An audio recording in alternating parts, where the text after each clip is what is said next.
नया IBN 7 हौसला है।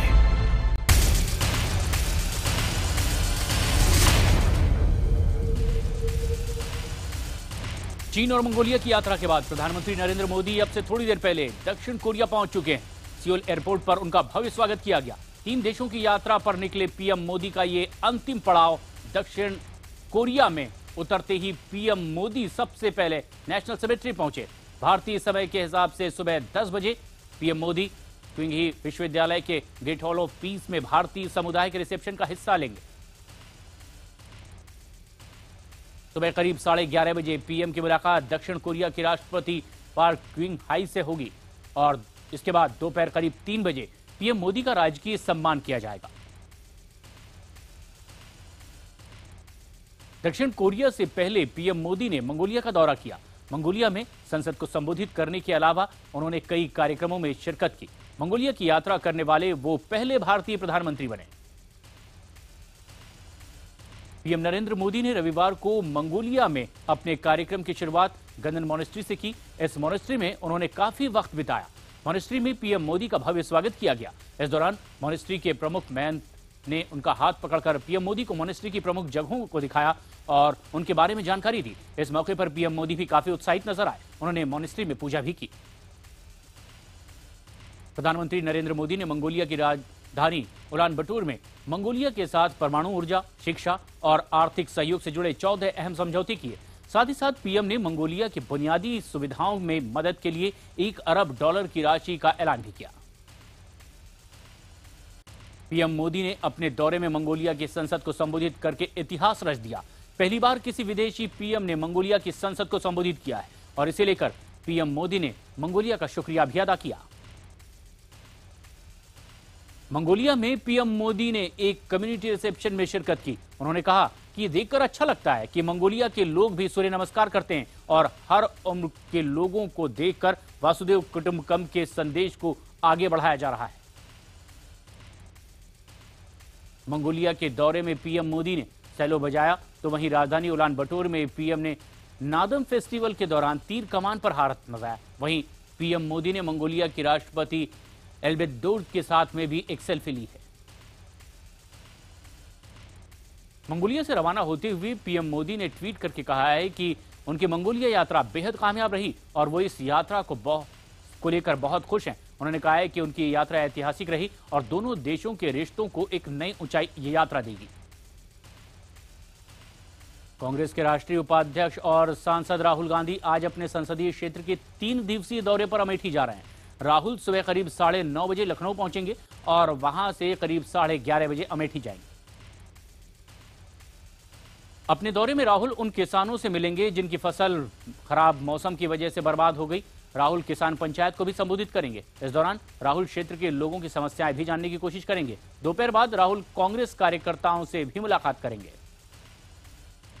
राजधानी दिल्ली के राजेंद्र नगर में मारे गए मनोज वशिष्ठ के परिवार वाले एनकाउंटर को फर्जी करार दे रहे हैं और इसे लेकर वो काफी गुस्से में भी हैं। परिवार वालों ने न्याय की गुहार लगाई है और इसी को लेकर उन्होंने दिल्ली के सीएम अरविंद केजरीवाल से मुलाकात की। दिल्ली पुलिस ने कहा है कि जब उन्होंने मनोज को साथ चलने के लिए कहा तब मनोज ने लाइसेंस से पिस्टल निकालकर उन पर फायर शुरू कर दिया। जवाब में सब इंस्पेक्टर ने गोली चलाई जो मनोज के सर में लग गई। मनोज वशिष्ठ के मुकदमे की फेहरिस्त खंगालने के लिए अब दिल्ली पुलिस की एक टीम बागपत पहुंची हुई है। दिल्ली पुलिस की इस टीम ने मीडिया से दूरी बनाए रखी है और किसी भी मामले पर बोलने से बचती नजर आ रही है। पुलिस ने बागपत कोतवाली में मनोज वशिष्ठ का रिकॉर्ड खंगाला है। दिल्ली के बेहद पॉश इलाके डिफेंस कॉलोनी में गैंगरेप की एक सनसनीखेज वारदात सामने आई है। दोस्त का इंतजार कर रही लड़की के साथ 4 लड़कों ने गैंगरेप किया। बताया जा रहा है कि 25 साल की पीड़ित लड़की अपने दोस्त का इंतजार कर रही थी और तभी सफेद सेंट्रो कार से आए 4 लड़कों ने उसे गाड़ी में खींच लिया। 10 साल से ज्यादा की पुरानी डीजल गाड़ियों के अब दिल्ली में बैन के फैसले पर लगे स्टे की मियाद आज खत्म हो रही है। नेशनल ग्रीन ट्रिब्यूनल इस मामले में आज सुनवाई करेगी। नेशनल ग्रीन ट्रिब्यूनल आज मध्य प्रदेश के मुख्यमंत्री शिवराज सिंह चौहान के खिलाफ कोर्ट की अवमानना के मामले में भी सुनवाई करने वाली है। हम आपको बता दें कि सीएम ने कोलार में नगर चुनाव के दौरान एक सभा में ट्रिब्यूनल के फैसले के खिलाफ आपत्तिजनक टिप्पणी की थी और लोगों को हटाए जाने पर कहा था कि किसी के माई के लाल में यह दम नहीं है। दिल्ली की एक अदालत मुख्यमंत्री अरविंद केजरीवाल के घूस देने वाले बयान पर आज सुनवाई करेगी। दिल्ली चुनाव के दौरान अरविंद केजरीवाल ने लोगों को दूसरी पार्टियों के उम्मीदवारों से पैसे लेकर आम आदमी पार्टी को वोट देने की बात कही थी। दिल्ली सरकार में कानून मंत्री जितेंद्र सिंह तोमर को आज दिल्ली हाई कोर्ट के नोटिस का जवाब देना है। तोमर के खिलाफ उनके त्रिनगर विधानसभा क्षेत्र के प्रतिद्वंदी रहे नंदकिशोर गर्ग ने शपथ पत्र में तमाम जानकारियां छिपाने पर याचिका दायर की थी। नंदकिशोर की याचिका पर हाई कोर्ट ने तोमर को से 18 मई तक जवाब मांगा था। पेट्रोल डीजल के बाद अब आम लोगों को एक और झटका लगा है। दिल्ली एनसीआर में सीएनजी और पीएनजी के दामों में बढ़ोतरी कर दी गई है। दिल्ली में सीएनजी के दाम 45 पैसे प्रति किलो बढ़ गए हैं। ग्रेटर नोएडा और नोएडा में इसके दाम 50 पैसे ज्यादा हो गए। आम आदमी पार्टी ने रविवार को दिल्ली में पेट्रोल डीजल के बढ़े दामों और महंगाई को लेकर मोर्चा खोल दिया। इस दौरान आम आदमी पार्टी ने केंद्र सरकार के खिलाफ जंतर मंतर पर विरोध प्रदर्शन किया और इससे पहले शनिवार को दिल्ली समेत देश के कई शहरों में कांग्रेस और दूसरे दलों ने भी प्रदर्शन किया था। दिल्ली के उपराज्यपाल और कार्यवाहक मुख्य सचिव को लेकर के अब उठाए गए सवालों पर केंद्र ने केजरीवाल सरकार को नसीहत दी है। केंद्रीय गृह राज्य मंत्री किरण रिजिजू ने कहा है कि केजरीवाल ने जिस तरह पूर्वोत्तर की महिला अफसर को हटाया है उससे वहां के लोगों में गलत संदेश गया है। इसके अलावा रिजिजू ने मनीष सिसोदिया के बीजेपी पर लगाए गए तख्ता पलट की साजिश के आरोपों को गैर जिम्मेदाराना बताया और कहा कि उपराज्यपाल के पास खास अधिकार हैं, ऐसे में केजरीवाल को दखल नहीं देना चाहिए। दिल्ली सरकार में मंत्री गोपाल राय ने कहा है कि इस मामले को हम राजनीतिक मुद्दा नहीं बना रहे।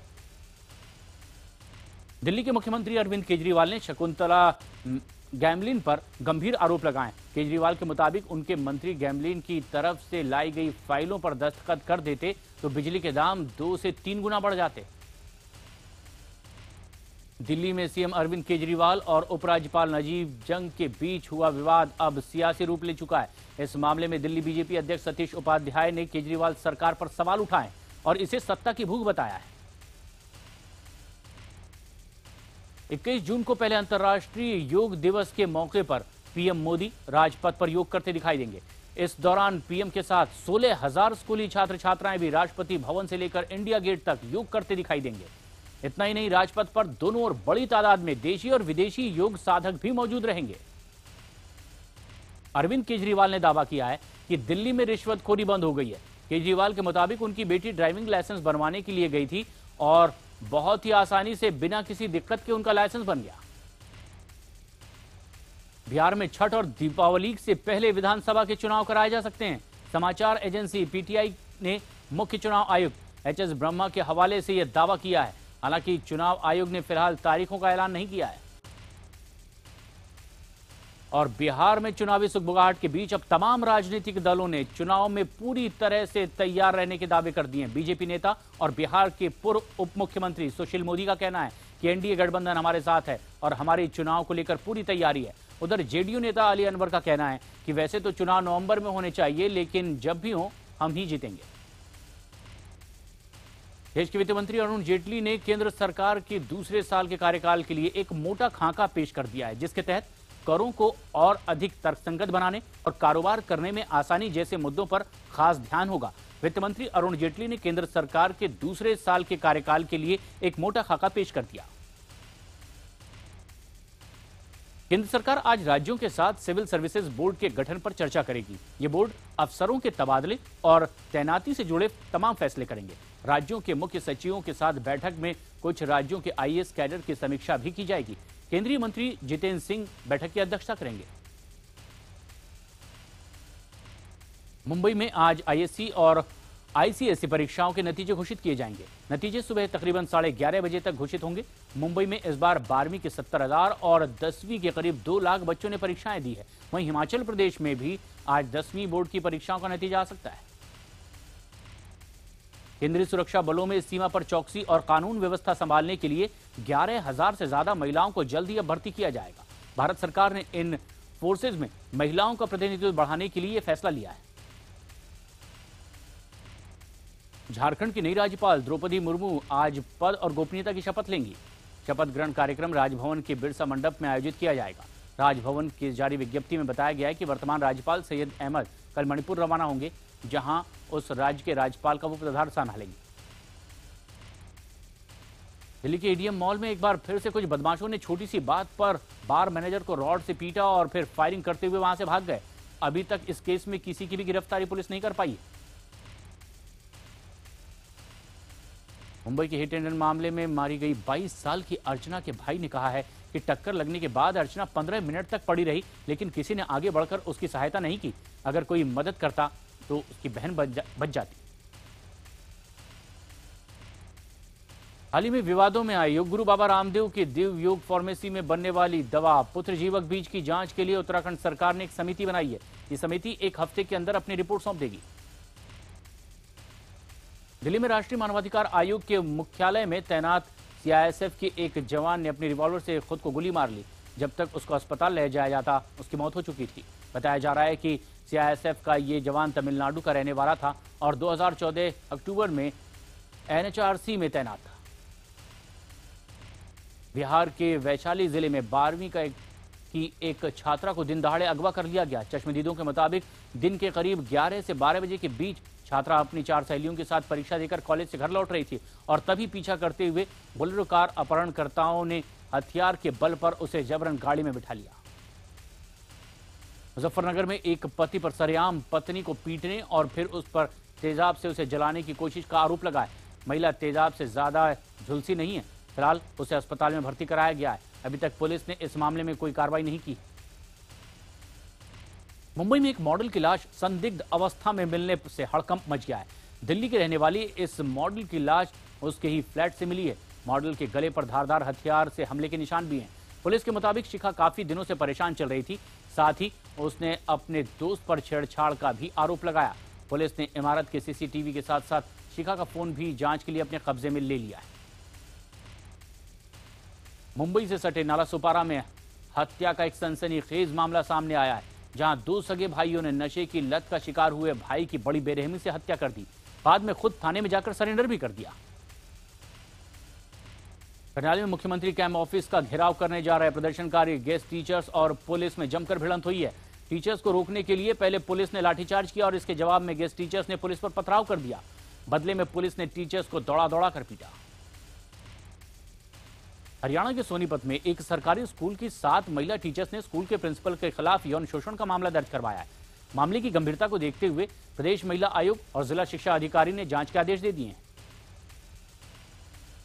हरियाणा के ही महेंद्रगढ़ में एक शिक्षक ने गुरु शिष्य के पाक रिश्ते को शर्मसार करते हुए 8वीं क्लास की 2 छात्राओं के साथ छेड़छाड़ की है। इस मामले में शिकायत किए जाने के बावजूद स्कूल प्रबंधन ने अब तक कोई कार्रवाई नहीं की। आगरा में विधानसभा प्रत्याशी रह चुके एक समाजवादी पार्टी के नेता पर एक युवती के साथ छेड़छाड़ का आरोप लगा है। आरोप है कि नेताजी ने अपने गार्ड के साथ मिलकर के यह हरकत की है। समाजवादी पार्टी के नेता की हरकत से गुस्साई युवती उनकी गाड़ी पर चढ़ गई और जमकर तोड़फोड़ किया। सूचना मिलने पर मौके पर पहुंची पुलिस ने कार्रवाई करने के बजाय उल्टे नेताजी को ही युवती के गुस्से से बचाया। उत्तर प्रदेश के बिजनौर में 2 दबंगों शौकीन और सुरेंद्र मनोहर के नामक एक शख्स पर हमला किया और उसकी पीटकर हत्या कर दी। उसकी पत्नी भी इस हमले में गंभीर रूप से घायल हुई है। बरेली में नकाबपोश बदमाशों ने महिला को अगवा कर उसको जमकर पीटा और उसको रेलवे ट्रैक पर मरने के लिए छोड़कर फरार हो गए। वे वहां से गुजरने वाले एक रिक्शे वाले ने जब देखा तो उसे अस्पताल पहुंचाया। महाराष्ट्र के अकोला में नई नवेली दुल्हन रेडीमेड टॉयलेट के साथ अपने ससुराल पहुंची। 15 मई को अकोला के गांव में चैताली की शादी हुई, लेकिन जब उसे पता चला कि उसके ससुराल में शौचालय नहीं है तो उसने सब कुछ छोड़कर परिवार से शौचालय की मांग कर डाली और उसे स्वीकार भी बाद में कर लिया गया।